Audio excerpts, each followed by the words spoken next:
ဟုတ်ကဲ့အားလုံးမင်္ဂလာပါကျွန်တော်ကိုရှယ်လေးပါတချို့ကိစ္စတွေမှာကျွန်တော်က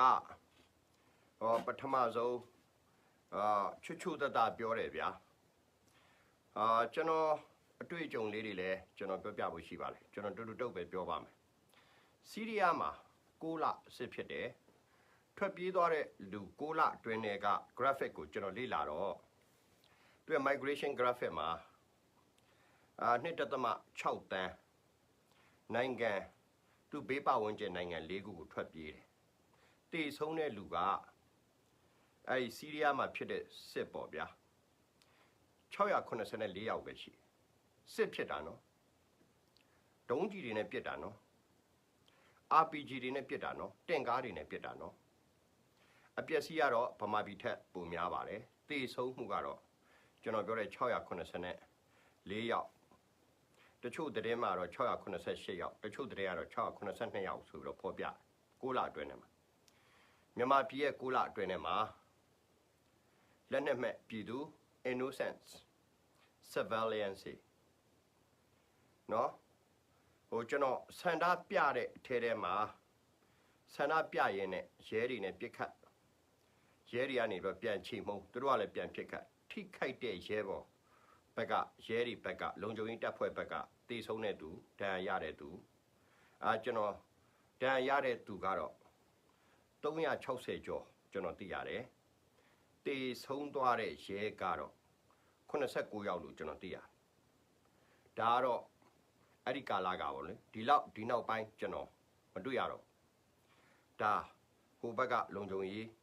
အဖွဲ့တွေဘက်ကတေဆုံးတာဒီဘက်ကတော့1344ယောက်လို့ပြောတယ်ဟုတ်ပြီအခုလက်ရှိဖြစ်နေတဲ့အခြေအနေမှာခုနကျွန်တော်ပြောတဲ့စီးရီးယား690 82 86 88ပေါ့6လအတွင်းထဲမှာစစ်ကြီးဖြစ်တာအဲ့ဒီစစ်ကြီးဖြစ်တဲ့စီးရီးယားစစ်မှာကျွန်တော်သိလိုက်တဲ့အခြေအနေက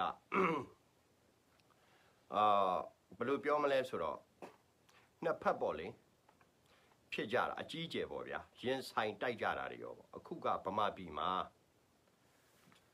6လအတွင်းထဲမှာအပြစ်မဲ့ပြည်သူ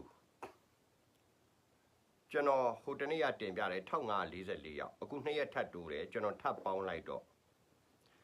1559ယောက်ဖြစ်သွားတယ်6လအတွင်းထဲမှာ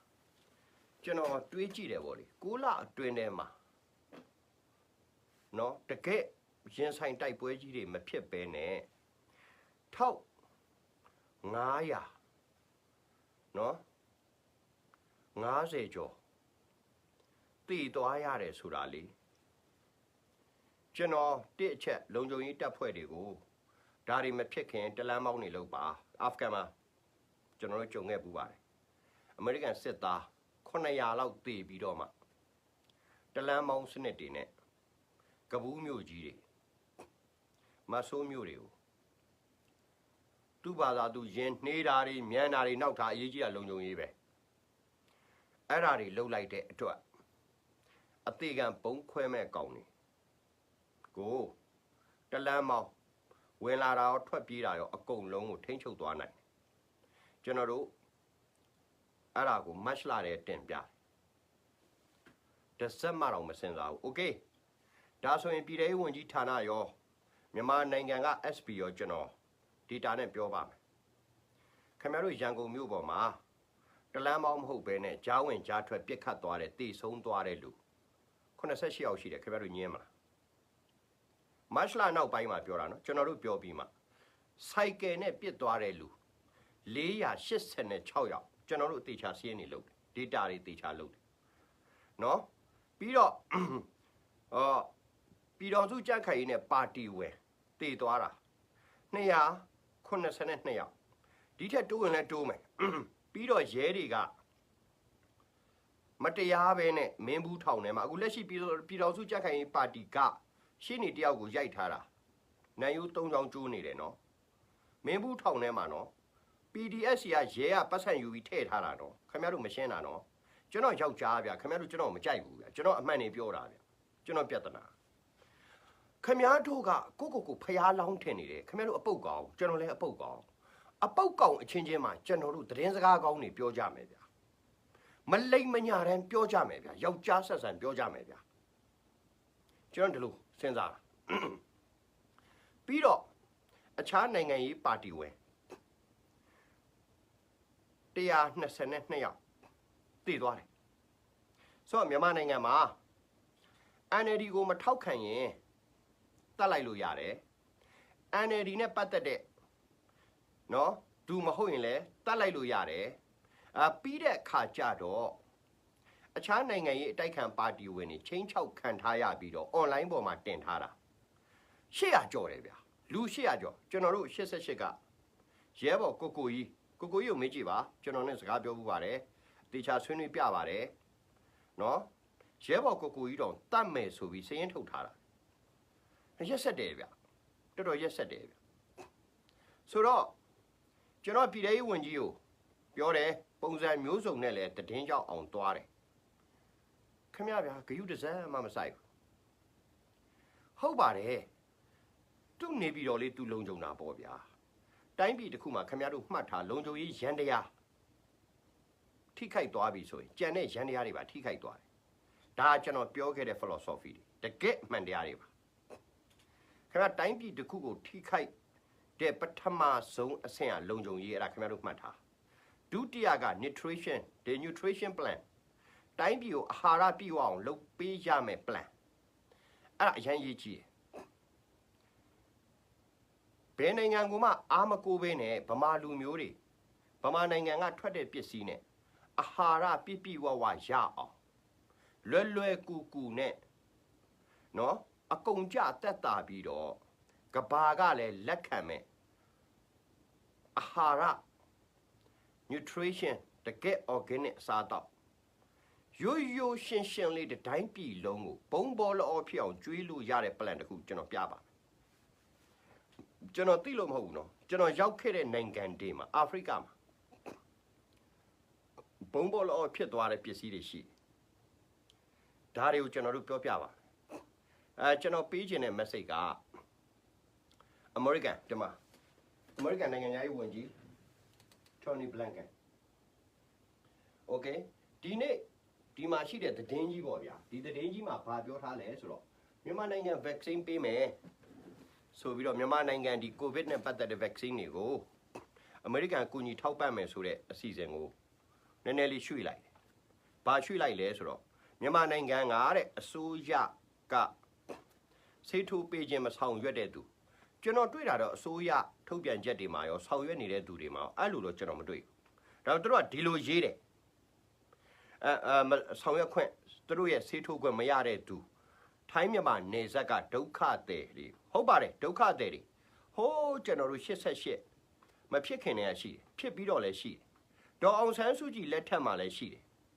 နော်အဲ့ဒီဒုက္ခသည်တွေကိုကူညီမယ်ဒါကိုလည်းကျွန်တော်တို့ထောက်ခံတယ်ဒါပေမဲ့မြန်မာနိုင်ငံကိုကူညီတာမဟုတ်ဘူးအဲ့ဒီကိုရောက်နေတဲ့မြန်မာလူမျိုးတွေကိုအခုသူတို့ကြားကန်ပေးတဲ့ခုနကကျွန်တော်ပြောတယ်မဲဆောက်ဘွက်တော်တွေကနော်ရွှေကုန်းတိုင်းလိပ်စာနဲ့ statement ထုတ်နေတဲ့အုပ်စုတစုကိုရဲ့မျက်နှာကိုကြည့်ပြီးတော့အဲ့ဒီကိုပေးမယ်โอเคကျွန်တော်ကျေးဇူးတင်တယ်ဒါဘယ်နေ့ဘယ်ရက်ရောက်မှမသိဘူးတဲ့ပို့ဖို့တော့စီစဉ်ထားပါတယ်တဲ့โอเคကျွန်တော်တို့တိုင်းပြည်ကဘလို့ဖြစ်သွားတယ်လဲဆိုတော့မြန်မာနိုင်ငံထဲကလှုပ်ရှားတဲ့ကောင်တွေကျွန်တော်လည်းလှုပ်ရှားခဲ့တယ်နော်ကျွန်တော်ချိန်ကြရင်ထုတ်ပြမှာပါ document တွေသူကဘာလုပ်လိုက်လဲဆိုတော့တစ်ငွေပေးတယ်နှစ်ကြံပေးတယ်သုံး NGO တွေထိုးထည့်တယ်ပြီးရင်4စုတွေလှမ်းပေးတယ်ဘာဖြစ်လို့ဆိုတော့ကျွန်တော်တို့ငငယ်ကမွန်ပြည်နယ်မှာဗျာကျွန်တော်လက်ဖွေထိုးခဲ့တယ်ကျွန်တော်မွန်ပြည်နယ်မှာလက်ပန်းပေါင်းခတ်ပြီးတော့ကျွန်တော်တို့ဖျားပွဲတို့ကထိန်တို့အဲ့ဒီမှာလက်ဝှိတ်တက်မထိုးတဲ့ကောင်အချောက်ပဲဆိုတော့ကျွန်တော်လည်းပူစီနောက်တော့အဲ့လိုပဲ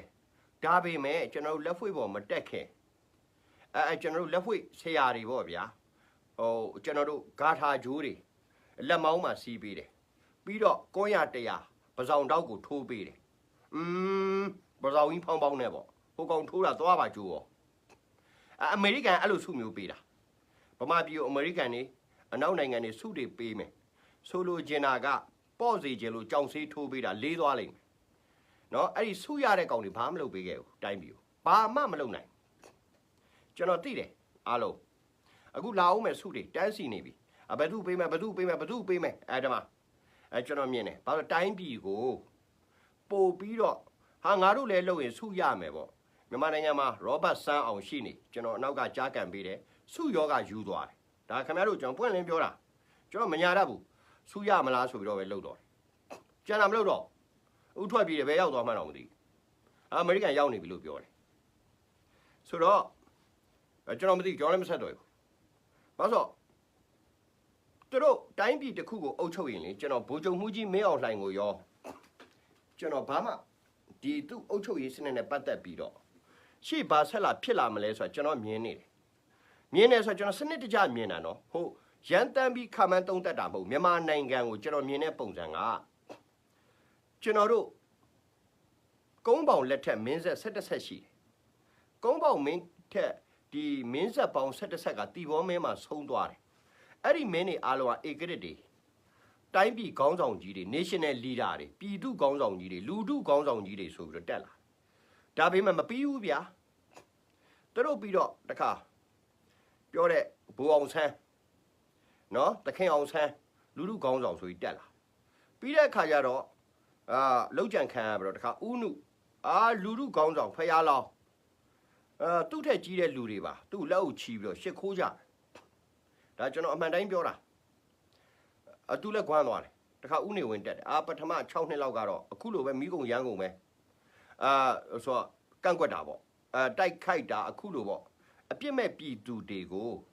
ဒလန်ကောင်းစဉ်တွေနှစ်လန်ကောင်းစဉ်တွေတက်ပြီးလိုက်တတ်တာမျိုးတော့ကျွန်တော်မတွေ့ဘူးနော်သူတို့ကတော့ဒီကောင်တွေကလက်နက်မကင်ထားဘူးပြင်စမန်တက်သားတွေအမှန်မှာတော့သူတို့ဝါဒသူတို့ရဲ့မူသူတို့ရဲ့ policy တွေအောက်တန်းကြပြီးအဆင့်တန်းမမိလို့လူလိုက်တတ်တာခင်ဗျားတို့ကျွန်တော်ပွင့်လင်းပြောတာလာဇန်းမှာ inform ကျွန်တော်စီယုံပြပါမယ်သူတို့ပြောနေတဲ့ဒလန်ကိုကျွန်တော်စီယုံပြပါမယ်နိုင်ငံရေးဆိုတာစီယုံရေးဗျစီယုံရေးအားကောင်းရတာဗျဒီကောင်နဲ့စီယုံရေးအားမကောင်းတော့ဘူးချင်းချောက်မှုနဲ့တပ်ဖြတ်မှုပဲအားကောင်းတယ်နော်အဲ့ဒါကြောင့်လိုက်တတ်တာဆိုတော့ဦးနေဝင်းတက်လာတယ်ပထမ6နှစ်ကျွန်တော်မှတ်မိတယ်68မှာငြိမ်းလာပြီနောက်တော့ဦးနေဝင်းရဲဘော်3ကြိတ်အဖွဲ့ဝဲမြန်မာပြည်လွတ်လပ်ရေးအတွက်ဘာဖြစ်တယ်ညာဖြစ်တယ်ပေါ့ဗျာသူလည်းလူလူကောင်းဆောင်ဖြစ်သွားဦးနေဝင်းလှုပ်လိုက်တယ်ဗျာအကုန်လုံးအဲ့ဒါမဆလာတွေပဲချမ်းသာတယ်ကြံတဲ့ကောင်တွေဂွမ်းနေတယ်ဒါပေမဲ့တခုတော့ကောင်းတယ်သူကဘာကောင်းလဲဆိုတော့ကျွန်တော်တက်ပဲပြောမယ်ကျွန်တော်မညာတတ်ဘူးလူတိုင်းမှာအဆိုးကြီးပဲတော့မရှိဘူးဗျာကောင်းတာရှိတယ်ဦးနေဝင်းနိုင်ငံခြားပစ္စည်းတွေပိတ်တယ်ပြည်တွင်းတွေကသမမစနစ်နဲ့ရအောင်ထုတ်တယ်နော်နောက်ဆုံးကျွန်တော်တို့စီးခဲ့ရတာယာဖနက်ကျွန်တော်တို့ကန်ခဲ့ရတဲ့ဘောလုံးဗမာနိုင်ငံနဲ့ထွက်တယ်ဗျတရုတ်ပြည်ကမလာဘူးနော်ထိုင်းကတွင်ခိုးတွင်ရတယ်အဲ့ထိုင်းပစ္စည်းတုံးလည်းသိတာတယ်ဦးနေဝင်းတစ်ခက်ဒါပေမဲ့မမျှတာဘူးအာနာရစ်မှုကြတယ်ပြီးတဲ့အခါကျ report အမှားတွေနဲ့ပြည်သူလူထုကိုတက်ဆိုင်ရာပါတီယူနစ်တွေကောင်စီတွေနော်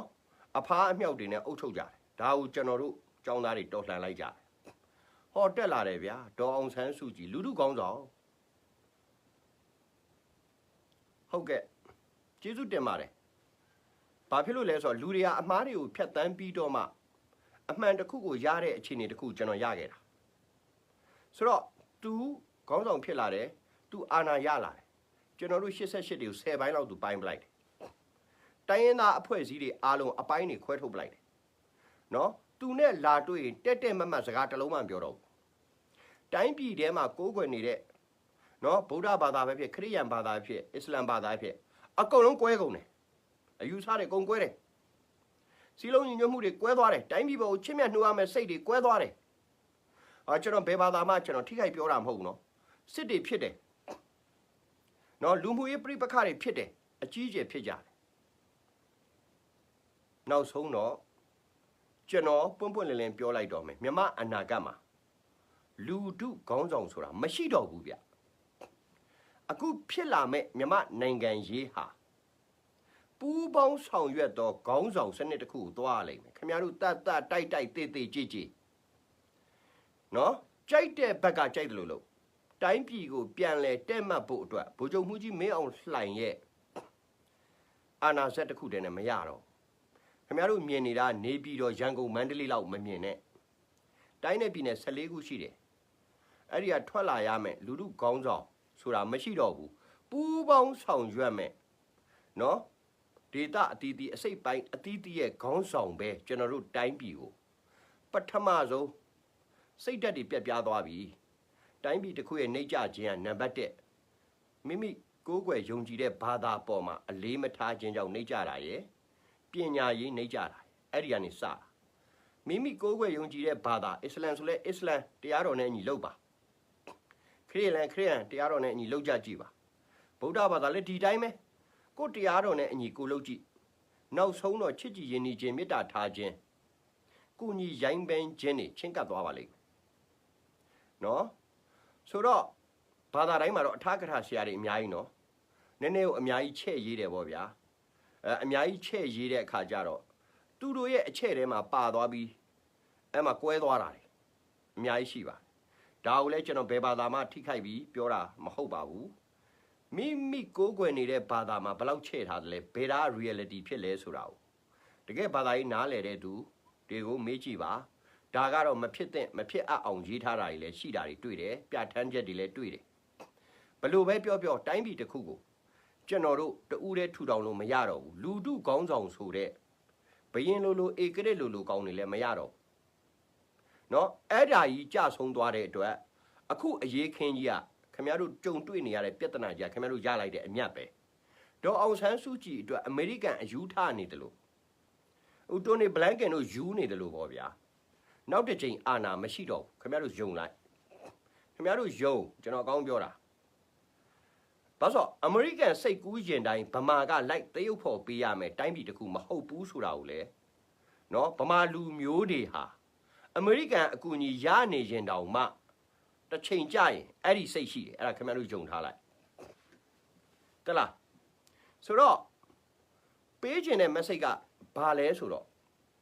တော်လှန်ရေးတို့နိုင်ငံရေးတို့ပြောကြတယ်နိုင်ငံရေးဆိုတာအဆင့်အမြင့်ဆုံးလူမှုပေါင်းတင်ဆက်ဆံရေးနဲ့လူမှုဗေဒဖွံ့ဖြိုးတိုးတက်ရေးဘာသာရပ်တစ်ခုပဲလို့ကျွန်တော်ကအဲ့ဒီလိုဘာသာပြန်တယ် politics ဆိုတဲ့ကပိုလိုက်ဖြစ်ရမှာဗျယဉ်ကျေးရမှာ politics ဆိုတဲ့စကားလုံးစဉ်းစားလိုက်တာနဲ့ပထမဆုံးခင်ဗျယဉ်ကျေးရမယ်နော်ပြီးရင်ခင်ဗျအဲ့ level ရှိနိုင်ရမယ်လူတစ်ယောက်နဲ့တစ်ယောက်မခွဲခြားရဘူးနော်ပိုလိုက် level ဖြစ်ရတယ်ဗျအခုကပိုလိုက် level မဖြစ်တော့ဘူးကျွန်တော်တို့တိုင်းပြည်ကိုဖျက်ဆီးပလိုက်ပြီးနော်3နှစ်သားကလေးလေး TikTok မှာကျွန်တော်တွေ့တယ် TikTok ကိုဆဲပြီးတင်နေတယ်ဒီလောက်ကိုဖြစ်သွားပြီဆိုတော့တိုင်းပြည်ကိုအဲ့ဒီလိုဖျက်ဆီးပစ်ပလိုက်တယ်နောက်ဆုံးဘယ်လောက်ထိအခြေအနေဆိုးလဲဆိုတော့မီဒီယာသမားတွေနိုင်ငံရေးသားခေါင်းဆောင်တွေကိုပါချိန်ချောက်မယ်တချို့မီဒီယာတွေတိုက်ခိုက်ခံရတယ်တပ်ဖြတ်ခံရတယ်ကျွန်တော်တို့ဒါတွေလည်းသိတယ်ဒါပေမဲ့ပြန်စဉ်းစားတော့ဗိုလ်ချုပ်မှုကြီးမင်းအောင်လှိုင်တယောက်တည်းမှာတာဝန်ရှိသလားဆိုရင်ဟုတ်ကဲ့ရှိပါတယ်ဗျာကျွန်တော်ဒီတိုင်းပဲပြောတယ်ဘာဖြစ်လို့ရှိလဲသူအာဏာယူလာလေသူအာဏာယူလာ तू မသိဘူးလား तू မသိဘူးလားကျွန်တော်လည်းပြောပါတယ်လူတွေကိုပြစ်ဖို့ခတ်ဖို့မဟုတ်စီကံပေးဖို့ဆန္ဒပြတယ်ဗျာခင်ဗျာကြိတ်ကဆန်ဝင်းရှိတဲ့ဘောလုံးကွင်းနေခင်ဗျာအဲ့မှာတန်ဆူးကျိုးချပေးလိုက်လမ်းလျှောက်ပြအဲ့ဒါဒီမိုကရေစီတန်ဆူးကျိုးတွေချပေးလိုက်ပြအဲ့ဒါမှမလို့ပြောတခုတော့ရှိတယ်တီစဲဥပဒေမှာရှိသလားရှိရင်ကြပြဋ္ဌာန်းထားတဲ့ပြဋ္ဌာန်းချက်တွေနဲ့ပြောကျွန်တော်လည်းဒီတိုင်းပြောနေတယ်ဆိုတော့ကြိုက်ချင်မှကြိုက်မယ်မဟုတ်ဘူးစစ်တပ်လည်းမဟုတ်ဘူးငါတို့မှလက်နက်ရှိတယ်ငါတို့မှအင်အားရှိတယ်တက်လာခဲ့ရေနဲ့ပတ်မယ်နော်ဘာလို့သူ့ရဲတွေပြက်စီးနေတာသူ့ရဲတွေ NLD ကလာစားနေ तू မသိဘူး तू မသိတော့အဲ့ဒီရဲတွေကဘယ်အကွက်ကိုဘယ်အချိန်မှငါတို့ကြိုက်ထဲလိုက်ရင်ဟိုဘက်ကအမေရိကန်ဟိုတင်းထားတဲ့ဥစ္စာကြီးကခွင်ပေါ်လာမယ်သဘောပေါက်လိုက်ကိုရဲတွေကိုလည်းကိုသဘောပေါက်လိုက်ကြိုပြီးပြောတယ်အမျိုးသမီးတယောက်ကိုတော်စွာတယ်ပေါ့ဗျာတတိုင်းပြည်လုံးနဲ့ပတ်ဆဲတယ်တကိုယ်လုံးရှိသမျှနဲ့ဆဲတယ်ကျွန်တော်ပြောတယ်ခင်ဗျားတို့ဒီအမျိုးသမီးကိုထိန်းထားပြီလားဆိုတော့ထိန်းထားပြီဆရာတဲ့ဟုတ်လားလို့မသိဘူးကျွန်တော်ဟိုမှာနေဇက်ကအိမ်တအိမ်မှာကျွန်တော်မိတ်ဆွေတယောက်ကဓာတ်ပုံရိုက်ပို့လိုက်လို့ဆောက်ချက်တွေကွဲကုန်မရှက်ဘူး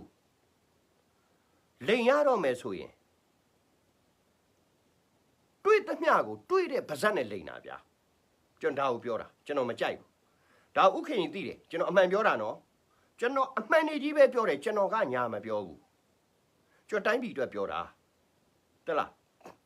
အခုဒီပွဲကျွန်တော်လုံးဝမထောက်ခံနော်ကျွန်တော်မထောက်ခံဘူးဒီ PDF တွေဒီ NUG တွေ NUCC တွေမနေ့ NUCC သူတို့ပြောနေကျွန်တော်နားထောင်ကြည့်တာကျွန်တော်ဗျာအရေးခင်းကာလာဖြတ်တန်းပြီးတော့ကျွန်တော်ထောင်ထဲရောက်ပြီးတော့နှစ်ဖူးပေါ်လက်တင်စဉ်းစားတဲ့အဲ့ဒီတော့နှုစဉ်ဘဝကစကလုံးလောက်ပဲရှိတယ်သူတို့ပြောတာကျွန်တော်နားထောင်ကြည့်တာကျွန်တော်နားထောင်ကြည့်နေတာနော်အခုလို့အရင်အမကြီးဆိုတော့မတိုးတော့ဘူးပေါ့ဗျာအများကြီးပဲချွင်းချက်တွေနော်နောက်တစ်ချက်အကုန်လုံးဘုံတွေလက်နက်တွေလုတ်တက်သွားပြီ88ကတောခုတာတေးပင်မပြစ်တတ်ဘူးတေးပင်မပြစ်တတ်ဘူးခင်ဗျတောထဲမှာကြွက်တွေ့တာမဖမ်းရဲဘူးကြောက်နေတယ်အကြွက်ကိုပြန်ကြိုက်မှာကြောက်နေဒါကျွန်တော်အမှန်ပြောပြတာခင်ဗျကျွဲတွေ့ရင်ခတ်ဝဝရပြေးတယ်88တောခုတော့ကကျွဲခတ်မှာကြောက်လို့အခုကကျွဲပါတက်စီးပြီးတော့နှုတ်ဆင်းစားတဲ့ကောင်နေโอเคကျွဲလောက်ကတော့မပြောနဲ့လူတိုင်းဘုံလုံးတက်သွားပြီခင်ဗျားတို့ဘယ်လိုရှင်းကြမလဲဒီနီးပညာကြီးအကုန်ရသွားပြီနော်ခင်ဗျားတို့ကံကောင်းသွားတဲ့အချက်ကလေကျွန်တော်ထအော်ပလိုက်တာကျွန်တော်မိုက်ရိုင်းတာမဟုတ်ဘူးကျွန်တော်စေတနာထားတယ်ကျွန်တော်ထအော်တာပက်ဆက်ကိုနာကျင်ပြီးတော့ငါတို့ကအဲ့လိုလူမျိုးမဟုတ်ဘူးကွာဆိုတာဖြစ်မလားဆိုတော့ကျွန်တော်ပြောလိုက်တာလေခမရမီးလိုက်တဲ့လက်နက်တွေကျွန်တော်ကြိုပြောတယ်နော်ခမရ RPG ရန်ကုန်ရောက်နေပြီလောင်ချာပြစ်တဲ့တနက်ရန်ကုန်ရောက်နေပြီဘုံဒီစောက်နေတယ်ကျွန်တော်အခုမိတာပါတယ်ကျွန်တော်ပြောတာပါတယ်ကျွန်တော်သိနေတယ်ဆိုတော့တစောင်းတိုင်းမှာဒီကောင်နေလေအပြတ်ဆော်ဖို့ဗျာကံကောင်းတယ်တော်ကံကောင်းတယ်ဗျာဖျားမတာကျွန်တော်တို့တိုင်းပြည်ကိုအခုဖျားမသွားတာဘုံမင်းအောင်လိုက်မတာမဟုတ်ဘူးကျွန်တော်ထဆဲတော့ဒေါသထွက်တယ်ဒေါသထွက်ပြီးစွတ်နင်းတယ်စွတ်နင်းလို့မိသွားတယ်ခင်ဗျားတို့တစောင်းတိုင်းတက်တာသွားတယ်တစောင်းတိုင်းမှာအပီကျိတ်ဖို့နော်အမှုတ်ချေဖို့နော်အဲ့လိုကိုလှုပ်ထားတာရက်ဆက်တယ်ဗျာအကြံနေမလှုပ်တင်ဘူးကျောင်းဆရာမအသက်ခံရတယ်ဟာနိုင်ငံတစ်ခုမှာကျောင်းဆရာမတစ်ယောက်လောက်အသက်ခံရင်လေအဲ့ဒီပြည်ထောင်ရေးဝန်ကြီးထောင်ထဲသွားကျွန်တော်တို့တိုင်းပြည်မှာအပွင့်တက်တယ်ခင်ဗျာစဉ်းစားကြည့်ပေါ့ဗျာခင်ဗျာတို့ကျွန်တော်အမှန်တိုင်းပြောတာကိုရှယ်လေးကမူးလို့ကျွန်တော်ဘာမှမတော့ဘူးကျွန်တော်လာနေဘူးတဲ့ဗမာပြည်တဲ့လူတွေရှိတယ်ကျွန်တော်ဒေါသထွက်နေပြီကျွန်တော်ပြောတာမရတော့ဘူးဘလို့မှမရတော့ကျွန်တော်လူမဟုတ်မှန်းကျွန်တော်သိသွားပြီလေကျွန်တော်လူစကားပြောလို့မရတော့ဆိုတော့ကျွန်တော်ကြိုက်တယ်လို့ထင်တလိษံစကားပြောတယ်ခဏကျွန်တော်လူစကားပြောတယ်ကျေးဇူးတင်တယ်နော်လူသက်လက်နက်တွေကရိယာတွေဖမ်းဆီးထိန်းချုပ်လိုက်တဲ့အတွက်ယနေ့တစောင်းတိုင်ကြီးမြန်မာပြည်မှာယနေ့နော်တမယအခါတော်ကြီးမှာလူတွေအထိခိုက်ရှာနာခြင်းမရှိသွားတဲ့အတွက်ကျေးဇူးတင်တယ်ဗျာဒါကိုကျွန်တော်ပြောတာဆိုတော့ကျွန်တော်လိုက်လွှင့်နေနော်ပြီးရင်ဘာလို့ဖြုတ်ချလိုက်မယ်ကျွန်တော်သိတယ်အမှန်ပြောတာဟုတ်ကျွန်တော်ဟုတ်ကဲ့ကျွန်တော်ဗရန်ဘူးပါခင်ဗျာဘာဖြစ်ပါလဲခင်ဗျာဟိုလိုဖြစ်ပါလေခင်ဗျာကျွန်တော်မလုပ်ကျွန်တော်တဲ့သမားတကယ်တတ်တယ်လာဆန်းလေတကယ်လည်းပြောတယ်လေကျွန်တော်အပလာမရိုက်ဘူးလေဆိုတော့ကျွန်တော်က A ဆို A ပြောတယ်လေ B ဆို B ပြောတယ်လေဟာ A B လား B C လားကျွန်တော်မလုပ်ဘူးဆိုတော့ကျွန်တော်တို့တိုင်းပြည်ရဲ့အခြေအနေကအားလုံးပူးပေါင်းဆောင်ရွက်ပြီးခေတ်တစ်ခုကိုနော်မဟာဧကရစ်တွေလူထုခေါင်းဆောင်နေမလူတော့ဘဲနဲ့ရှောက်လှမ်းရမှာပါအဲ့ဒီခေါင်းဆောင်တယောက်ပေါ်လာလိုက်ရင်နော်ဖျားလောင်းလိုအဝိဇ္ဇာလိုနော်ပြီးတဲ့အခါကျတော့နိဗ္ဗာန်ပဲဝင်တော့မလို့ဖျားပဲဖြစ်တော့မလို့နဲ့ခင်ဗျားတို့နတ်ကရာကြီးမောခဲ့တာလေရက်လိုက်တော့ကျွန်တော်တော့ပဲပြောနိုင်တယ်ဒီဘက်နိုင်ငံမှာမရှိဘူးတမ္ပရာကြီးဂျိုးဘိုင်ဒန်အမေရိကန်ရဲ့လူထုခေါင်းဆောင်မဟုတ်လူထုခေါင်းဆောင်လည်းမရှိဘူးအမေရိကန်ရဲ့အခြေခံဥပဒေအရရွေးကောက်ခံရ၍နော်ယာဒူးရရှိကတာဝန်ထမ်းဆောင်ရသောသူသာဖြစ်တယ်ဒါရှင်းတယ်ကျွန်တော်တွေးခေါ်ဒီဘက်မှာမရှိဘူးသူ့ဘက်မှာမရှိတဲ့ဥစ္စာကိုဗမာပြည်မှာသူလောက်ခိုင်းတယ် ခင်ဗျားတို့နောက်ကြောက်စရာအရန်ကောင်းနေတဲ့အချက်ပြောပြမယ်နော်အမေရိကန်နိုင်ငံမှာ fundraising ဥပဒေရှိတယ်ဗမာနိုင်ငံမှာဖောက်ခွဲတပ်ဖြတ်ဖို့ပတ်စံပေးဖို့အတွက်အမေရိကန်နိုင်ငံရဲ့ fundraising ဥပဒေဟာခဏဗမာတွေအတွက်အကျုံးဝင်တော့စဉ်းစားကြည့်ငွေကြိုက်တဲ့လောက်ပို့လို့ရတယ်အဲ့လိုဖြစ်သွားပြီအမေရိကန်နဲ့အတူတူလုပ်နေတာစင်ကာပူကပယ်နီဇွဲလားပလာဇာဗမာတနိုင်ငံလုံးကိုဖောက်ခွဲမယ်မီးရှို့မယ်ကျောင်းဆရာတွေကိုတတ်မယ်ဒလန်လို့ဆွတ်ဆွဲမယ်အဲ့ဒီအတွက်ပတ်စံပေးတယ်ပြီးရင်ထိုင်းနိုင်ငံအလုတ်သမားရေးကိုဗန်းပြပြီးတော့အလှူကွေတွေကောက်ခံပြီးတော့နော်တပ်ဖြတ်မဲ့လူတွေကိုလက်နက်တွေပါဝယ်ပို့တယ်ကျွန်တော်တိတိကျပြောတာလက်နက်ရောင်းတဲ့ပွဲစားကအဲ့ဒီကောင်တွေရဲ့ဖုန်းနံပါတ်ပြောက်လို့ကျွန်တော်စီလာပြန်တောင်းတယ်ဗျာကဲခင်ဗျားတို့စဉ်းစားကြည့်တော့ဟာကျွန်တော်စိတ်ညစ်သွားတယ်အဲ့ဒီကောင်တွေကလက်နက်ဝယ်ဖို့သဘောတူထားတယ်သူကဖုန်းပါဖြစ်သွားလည်းမသိနံပါတ်မမှတ်ထားလို့တဲ့ကြည့်ကျွန်တော်စီတောင်လာတောင်းတယ်ဟောကျွန်တော်ပေးလိုက်ပါတယ်ဝယ်ကြရောင်းကြမင်းတို့အမှဒါပဲလေသိသွားအောင်ပြောတော့ILOလောမှာမရှိဘူးကျွန်တော်ပြောပြတယ်ဗျာခင်ဗျအလုပ်သမားကြီးဘန်းပြအလှငွေယူလက်နက်တွေဝယ်လူတွေတတ်ဖို့ပတ်စံပို့တာ ILO ကပြထန်းထားသလားထိုင်းနိုင်ငံလက်မှတ်ထိုးထားတယ်လေဗျာဆိုတော့စဉ်းစားကြည့်ပေါ့ကိုအလုပ်လုပ်တာပဲကိုမိသားစုကိုပေးလေလူကြီး3တန်းခွဲကျော်ရှိတယ်တဲ့ထိုင်းနိုင်ငံမှာကဲကိုမိသားစုဗမာပြည်တဲ့3တန်းခွဲကျော်ချောင်းလဲပြီပေါ့ဘလို့လုံးလက်ထက်ဝယ်ဖို့လိုင်းဝိုင်းလှူနေကြတာလေလူတပ်ဖို့ကိုမိသားစုကိုအရင်ကြည့်ကြပါလားကိုမိသားစုတွေကျမ်းမာရေးလူမှုရေးဒီကိုဗစ်ဖြစ်နေတဲ့အချိန်လူတွေအလုပ်လက်မဲ့ဖြစ်နေတဲ့အချိန်မှာကျွန်တော်ပြောတာပြီးရင်စစ်တပ်ဘက်ကျွန်တော်ပြောမယ်သူတို့သွားမဲ့ရွေးကောက်ပွဲအခြေအနေကိုကျွန်တော်ဘာမှမပြောလို့သေးဘူးကျွန်တော်ကြည့်နေလောလောလတ်လတ်သူတို့အာဏာရယူလိုက်တဲ့အကြောင်းတရားတွေကိုသူတို့ဘလို့ပိုက်ပိုက်နိုင်နိုင်ပြီးပြီးပြင်းပြင်းဥပဒေနဲ့အညီဆောင်ရွက်မလဲဆိုတာကိုပဲကျွန်တော်ကြည့်မယ်ကျွန်တော်မှချက်လက်ရှိတယ်လေဒါတွေအားလုံးလည်းကျွန်တော်ဖော်ခဲ့တာလေကျွန်တော်ကြည့်မယ်ကျွန်တော်ရထားတဲ့အချက်လက်နဲ့လွဲရင်ကျွန်တော်ထားပြောမယ်မတရားလို့လည်းကျွန်တော်ပြောမယ်တရားတယ်ဆိုရင်လည်းကျွန်တော်ထောက်ခံမယ်ဘာလို့လူတို့အကျိုးစီးပွားအဓိကလေဗျာဆိုတော့ကျွန်တော်ပေးခြင်းတဲ့ကဏ္ဍကတော့ဗမာပဝန်းကျင်နိုင်ငံတွေအားလုံးအစိုးရတွေကဗမာနိုင်ငံကြီးမှာဖုံးကြီးပါတတ်ကျောင်းဆရာတွေကိုပါတတ်ဆရာမတွေကိုတတ်တူနာပြုတွေကိုတတ်အဲ့လိုတတ်ဖို့ပတ်စံပို့ခွင့်အလှခံခွင့်အလုတ်သမားဆိုတဲ့ဝါပါမစ်တွေကို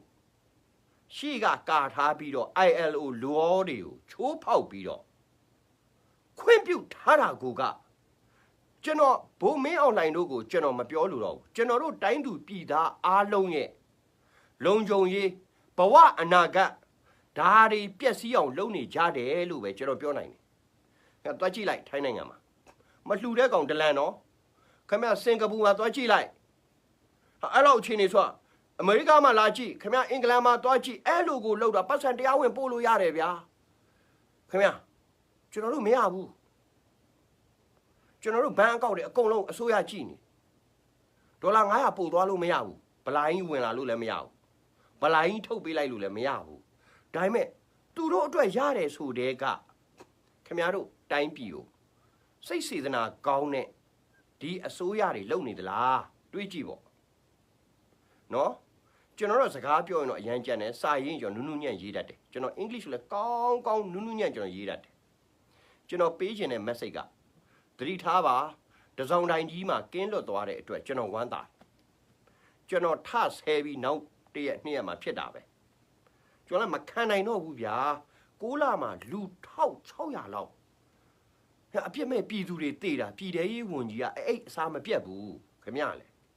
ကြော့နေရောယူနီဖောင်းနဲ့ကော့နေရောမလီဟမ်ဟာကျွန်တော်စိတ်ပြတ်သွားတယ်ဗျာဗမာပြည်တပြည်ပဲရတယ်နော်ရောဘိုလ်ချုပ်စိုးထုတ်ကိုကျွန်တော်ပြောဦးမယ်ခင်ဗျဒီတဘောကပဲခင်ဗျဒီနေရာကိုရမှာခင်ဗျဘယ်တော့မှမရတော့ဒီလူ1600ကျော်တေသွားတဲ့တာဝန်ခင်ဗျမှရှိတယ်ခင်ဗျမှရှိတယ်ကျွန်တော်ခင်ဗျနေရာဆိုရင်ကျွန်တော်ထွက်သွားပြီကျွန်တော်အမှန်တိုင်းပြောတာခင်ဗျစိတ်မဆိုးနဲ့ကျွန်တော်ပြောဦးမှာနော်ကျွန်တော်မကြောက်ဘူးနော်ကျွန်တော်ပြန်လဲမလာတော့ဘူးဗျာကျွန်တော်စိတ်ညစ်သွားလို့ပါခင်ဗျလူတယောက်တေတယ်ဗျာ မီဒီယာကျွန်တော်ကြည့်လိုက်တယ်ဟာလူတယောက်တေသွားပြီဆိုတော့ဟာတယောက်ကတင်လိုက်တယ်ကျွန်တော်အဲ့ဒါကိုကျွန်တော်ကြည့်နေကျွန်တော်မက်ဆီမာကိုတွားကြည့်တယ်ကျွန်တော် DBB ကိုကျွန်တော်ဖွင့်လိုက်တယ် ARD ကျွန်တော်ဖွင့်တယ်နော်ဟာကျွန်တော်ခစ်တစ်ကိုဖွင့်လိုက်တယ်ဟာအဲ့ဒီ၄កောင်လုံးလေ9မိနစ်ပဲချားတယ်ဒလန်ဆိုပြီးကောင်းစင်တက်လိုက်ဟာခင်ဗျတရားရုံးစီရင်တာလည်းမပါဘူးမီဒီယာဒလန်တက်ပြီးတော့အဲ့ဒီလူရဲ့ဂုံတိတ်ခါလဲပျောက်သွားတယ်အဲ့ဒီမိသားစုလဲခင်ဗျဘဝတန်ဖို့မဲ့သွားအောင်ရေးပလိုက်တယ်ဗျာအဲ့ဒါကိုမီဒီယာတဲ့ကြခင်ဗျတို့ဘယ်လိုလုပ်ဟိုနေ့ကဖြစ်တယ်လူမားဖမ်းတယ်တဲ့မတနတ်တင်ကြီးပါပြထားတယ်နံပါတ်ကြီးပါ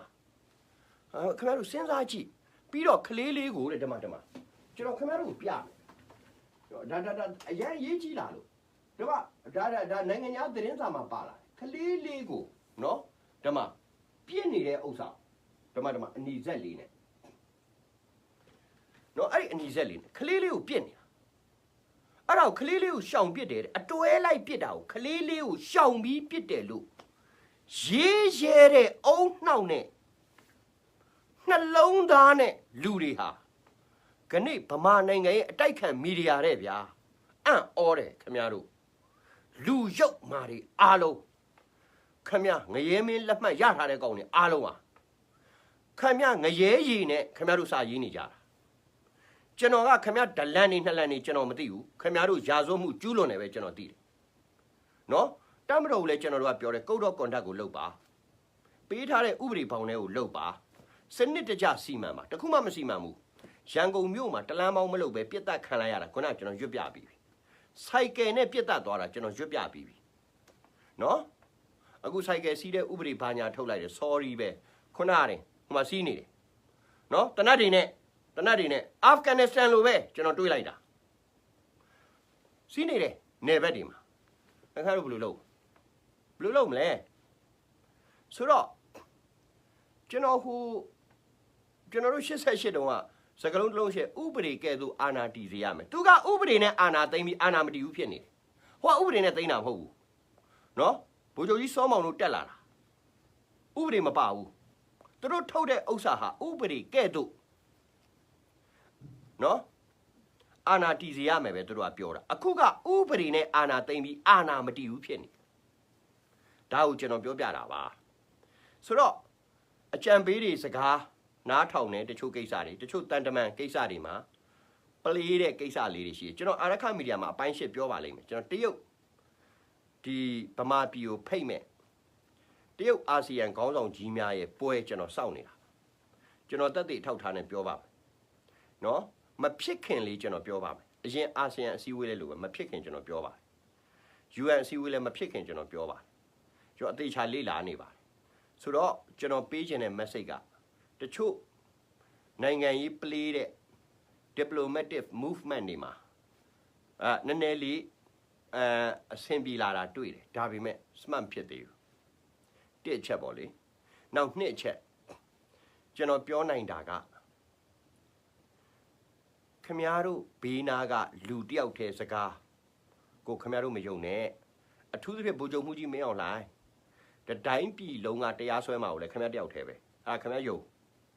တတိုင်းပြည်လုံးချီးမွမ်းမှာလည်းခမည်းပဲအဲ့တော့ခမည်းဘေးကလူပေါင်း1600လောက်လက်နက်မဲ့ပြည်သူတာမန်အယက်သားနိုင်ငံရေးပါတီဝင်တန်ကခလေးကျောင်းဆရာမတူနာပြုအဲ့ဒီလူတွေတေသွားတဲ့ပုံကိုတာဝန်မယူရဲတဲ့ပုံကိုလာပြောနေတာကိုလေခင်ဗျာဒီထဲမထည့်နဲ့ဗမာနိုင်ငံကြီးမှာဖြစ်နေတာပြောနေတဲ့စကားတန်တွေဗိုလ်ချုပ်မှုကြီးမင်းအောင်လှိုင်ကောင်းတဲ့ထက်အဓိကချီးမွမ်းခြင်းကိုလည်းအများကြီးရမှာလဲခင်ဗျာနော်ကဲ့ရဲ့ရှုတ်ချခြင်းကိုလည်းခင်ဗျာရမှာအဲ့ဒီကောင်နေမရဘူးပြေးမှာတန်းနေအောင်ပြေးမှာခင်ဗျာယုံနော်အဓိကခင်ဗျာပဲဆိုတော့ကြိုက်တဲ့ဖျားတယ်ခင်ဗျာဆိုင်းဖုတ်တိုးလိုက်ရင်တော့မင်းတရားကြီးပဲခင်ဗျာအဲ့ဒါဖြစ်သွားတယ်နော်ဆိုတော့ပေးခြင်းတဲ့ message ကနောက်တစ်ခါကျွန်တော်တို့လူလောကမှာလေခင်ဗျားတို့လူပုဂ္ဂိုလ်ကူးွယ်တဲ့ကိစ္စခင်ဗျာဗုဒ္ဓတော်မှာကံစိတ်ဥရုအာဟာရဟောပြီလူပုဂ္ဂိုလ်တွေရဲ့အသက်ရှင်မှုအဲ့ဒီမှာဇယာနော်ဇာတိဇယာဗျာတိမရဏဆိုပြီးဟောတယ်ဗျခင်ဗျအဲ့ဒီမှာကျွန်တော်တို့ကဖြတ်တန်းနေတဲ့ကာလတစ်ခုမှာလေ life expectancy ဆိုတာလူတိုင်းသိတယ်ဗမာနိုင်ငံရဲ့ life expectancy ဘယ်လောက်ရှိတယ်လဲလို့ကျွန်တော်မေးလိုက်ရင်အခုဗမာနိုင်ငံမှာသေနှုန်းဟာ65မှာတော်တော်များတယ် life expectancy ကျသွားတယ်ဆိုလူတယောက်ရဲ့အသက်ရှင်ကျန်းမာစွာနေထိုင်မဲ့ကာလပေါ့ဗျာနော်ဒါအသက်ရှူတာလည်းဖြစ်မယ်ဗျာကျွန်တော်ပေးခြင်းတဲ့မိစ္ဆာဆောက်ထိုင်တာလည်းဖြစ်ပလက်တန်အိမ်တာလည်းဖြစ်မယ်ဒါပေမဲ့သေမဲ့အချိန်အဲ့လိုချင်းအဲ့ဒီအသက်အရွယ်မှာသေသွားကြခြင်းနော် life expectancy ကိုပြောတာဒါဆိုရင်အဲ့လိုမဖြစ်ခင်နိုင်ငံရေးလူမှုရေးစီးပွားရေးနဲ့ပတ်သက်ပြီး capacity expectancy ဆိုတာခင်ဗျားတို့ကြားဘူးလားသူရဲ့စွမ်းဆောင်နိုင်မှုတက်တန်းစွမ်းဆောင်နိုင်မှုတက်တန်းကိုနားမလဲပဲထောက်ခံလိုက်တဲ့တိုင်းပြည်ပျက်စီးသွားတယ်နော်ခင်ဗျားတို့ကျွန်တော်ရှင်းပြမယ်ဇင်ဘာဘွေကရောဘတ်မူဂါဘီအသက်60ရောက်နေပြီလက်မပင့်နိုင်တော့ဘူးဘေးနာမယားသေးသေးလေးနဲ့လက်မှတ်ထိုးခိုင်းနေတယ်အဲ့ဒါကိုမူဂါဘီဆိုပြီးစင်ကာပူကထားလုပ်တယ်တိုင်းပြည်ပြတ်သွားတယ်ဗျဒါတစ်ချက်နောက်နှစ်ချက်ဟူစနီမူဘာရက်အီဂျစ်ကခေါင်းမထောင်နိုင်တော့ဘူးအဲ့ဒါကိုခေါင်းဆောင်ကြီးလူထုခေါင်းဆောင်ကြီးဖြစ်နေတယ်တိုင်းပြည်ပြတ်သွားတယ်ဗျအီဂျစ်ကြီးနောက်ဆုံးအာဏာပြန်သိမ်းလိုက်ရတယ်ပြဿနာနော်ဒီထဲမှာ smart တဲ့လူတွေရှိတယ်ဘယ်သူတွေလဲခင်ဗျားတို့လေကျွန်တော်ပွင့်လင်းပြောမယ်လူထုခေါင်းဆောင်ကလေကိုရာဇန်အကွီနိုဖြစ်ခဲ့တယ်ဗျဒါပေမဲ့ကိုရာဇန်အကွီနိုကလေအရန်တော်တဲ့အမျိုးသမီးခင်ဗျာဒေါအောင်ဆန်းစုကြည်လေကိုရာဇန်အကွီနိုရဲ့ခြေသေးတောင်မရှိဘူးခင်ဗျားတို့ယုံထားအသေးချာသွားဖခင်ဗျားတို့တွေ့လိမ့်မယ်နော်တိတ်မပြောချင်ဘူးခင်ဗျားတို့ရှက်ချင်းကြောက်ချင်းမရှိလို့မပြောချင်တော့တာယွန်လို့ကိုရာဇန်အကွီနိုတမ္မရဖြစ်တယ်ထာဝရတမ္မရထာဝရခေါင်းဆောင်မလုပ်ဘူးနော်တက်တန်းတစ်ခုပဲသွားတယ်မန်ဒဲလာ life expectancy ပြည့်နေပြီ capacity expectancy ကျသွားပြီစွမ်းဆောင်နိုင်မှုနားလိုက်တယ်နော်ဒါခင်ဗျားတို့မြင်အောင်ကျွန်တော်ပြောပြတာပြီးတော့လီကွမ်ယူကိုတွက်ကြည့်လိုက် life expectancy ရအသက်ကြီးလာပြီအနောက်ကလူကိုကျုပ်ထောင်ဆွဲတင်လိုက်တယ်ဒါခင်ဗျားတို့သိဖို့ကျွန်တော်ပြောပြတာတရုတ်ခင်ဗျာအခုရှီကျင်းပင်အသက်80ကျော်သူကတခါတရံမဲ့ထွက်ပြောပြီးတော့ခိုးရင်းနေတာ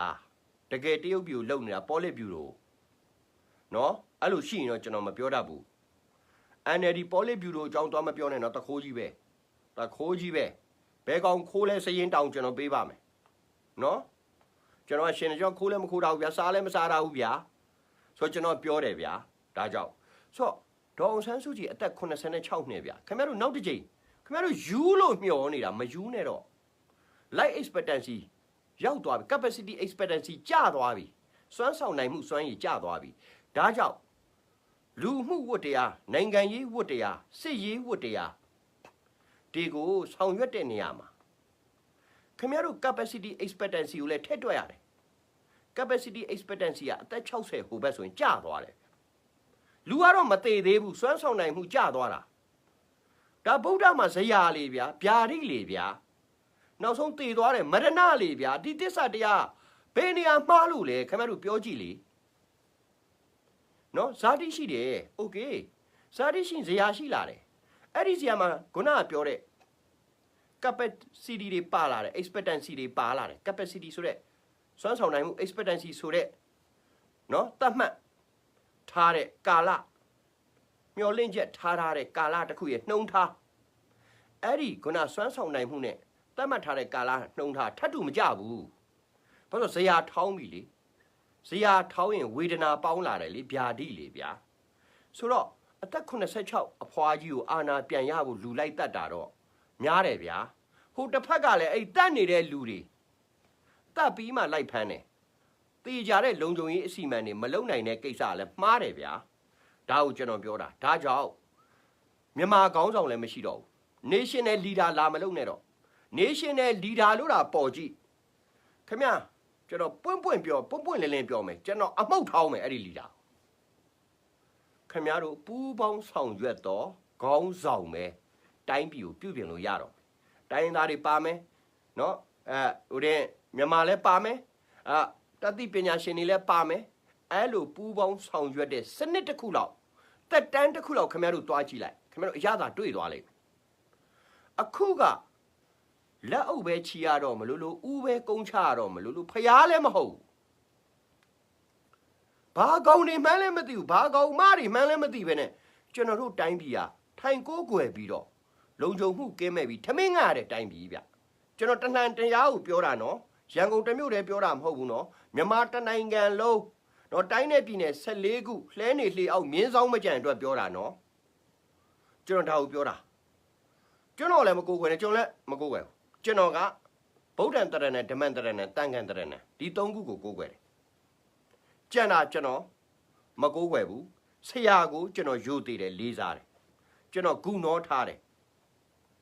နော်မိဘကိုယိုသေးတယ်လေးစားတယ်ကိုးကွယ်တဲ့ထဲထဲမှာတော့ကျွန်တော်အဲ့လောက်မရှိဘူး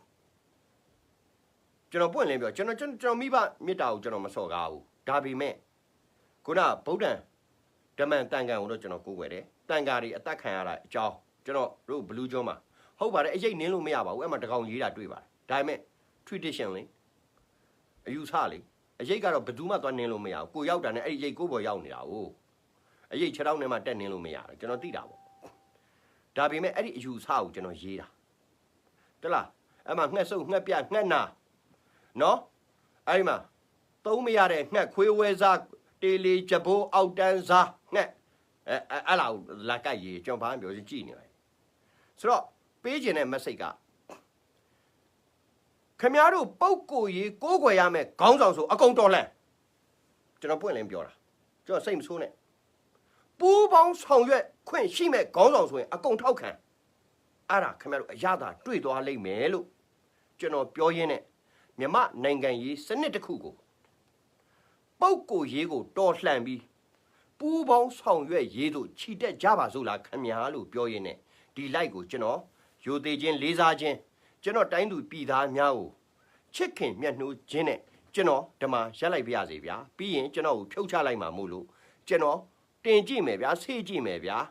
ကျွန်တော်ပြောပြီးရင်ဖြုတ်ချတယ်ဗျာဒါကြောင့်